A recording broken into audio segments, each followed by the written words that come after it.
नमस्कार मो दुर्गा माझी आकाशवाणी कटकर कार्यक्रम मुख्य कौन कहे सर आज कार्यक्रम संपर्क निश्चित भाव में आज 67तम आकाशवाणी संगीत सम्मेलन अनुष्ठित होछि जहाँकि आमर ओडिसी गवेषणा केन्द्र भुवनेश्वर जो रही केलुचरण महापात्रंकर तेणु यही कार्यक्रम सारा भारत में 24टी जगार हो कार्यक्रम गोटे स्वतंत्रता तार रही प्रेस्टिजियस कार्यक्रम सारा भारतर जो जो माने बच्छा शिल्पी कलाकार सब रही आर्टिस्ट सब संगीत क्षेत्र में से क्लासिकल म्यूजिक हो कि लाइट म्यूजिक हो बा फोक म्यूजिक हो एथिपाई स्वतंत्र भाव में आमर टॉप ग्रेड एवं ए ग्रेड रो जो शिल्पी जो मैंने सब रही तन पारदर्शिता रही ख्याति रही से भली आर्टिस्ट मान चयन करा जाए एवं एथिरे से माने परिवेषण करते ये गोटे कल्चरल एक्सचेंज सांस्कृतिक विनिमय जो आम कहूचे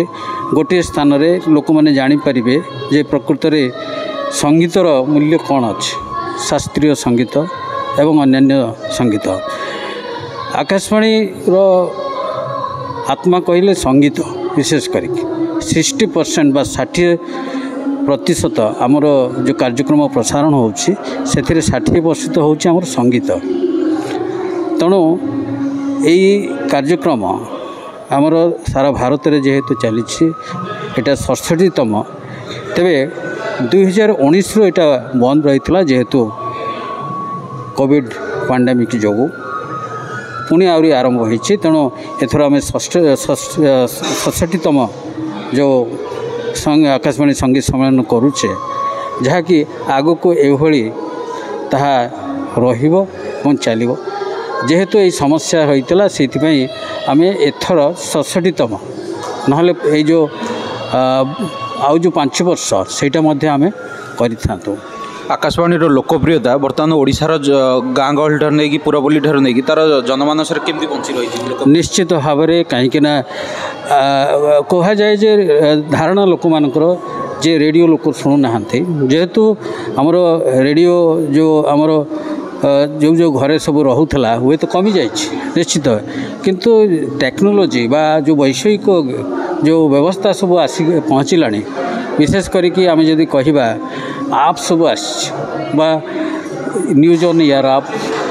किंबा नेटवर्क माध्यम केवल भारत में नुहे विदेश में लोक शुणी पारे तेणु लोकप्रियता रही आमर विभिन्न कार्यक्रम जो खंजी दि जाए योजना करा सकाळ वंदना ठारू आरंभ करी राति 11टा पर्यंत जो प्रसारण रही से स्वतंत्र चयन करा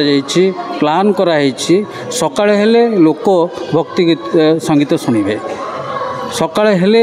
से भागवत टिके शुणिबे सकाळे हेले किछि सूचना जोगुड़ा आवश्यक रही शिक्षणीय जिनस से भली सब शुणिबे प्रभात परिक्रमा सब कौन कार्यक्रम सब होछि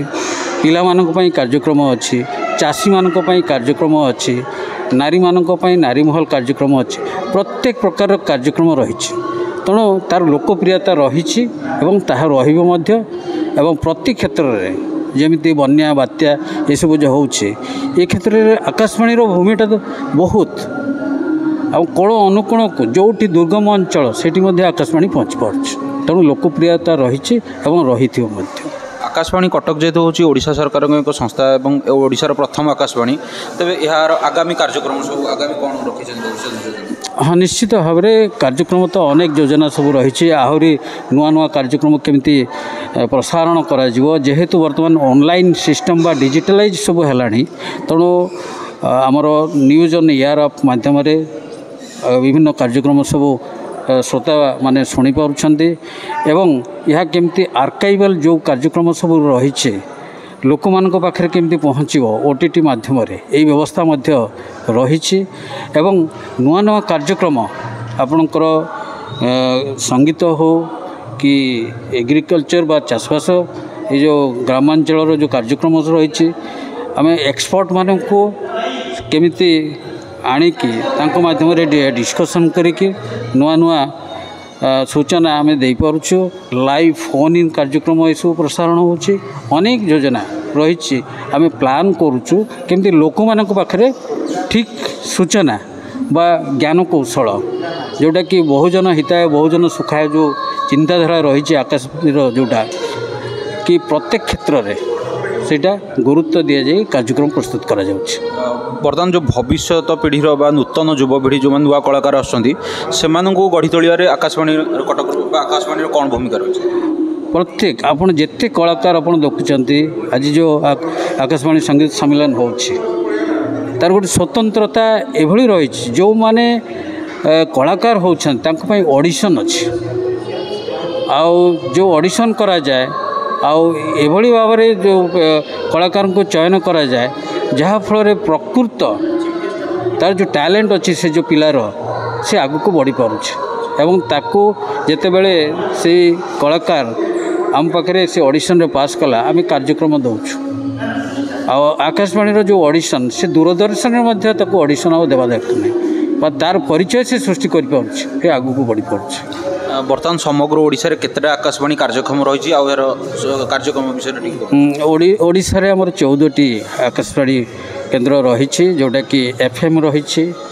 एवं LRS बा लोकल रेडियो स्टेशन रही एवं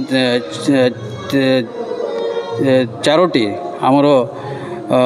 जोटा कि आमर हाई पावर ट्रांसमीटर रही जमती कि आकाशवाणी कटक संबलपुर रही जयपुर रही भवानीपाटना ये सब रही तेणु सारा ओडिशा रे आम देखा गले बारिपदार भी अच्छी केउंझर भी अच्छी राउरकेला भी अच्छी तेणु ये 14टी आकाशवाणी केन्द्र रही विविध भारती मध्य रही जदि देखा गले तार जो नेटवर्क अच्छी सारा ओडिशा को पहुँची पारुछ। धन्यवाद।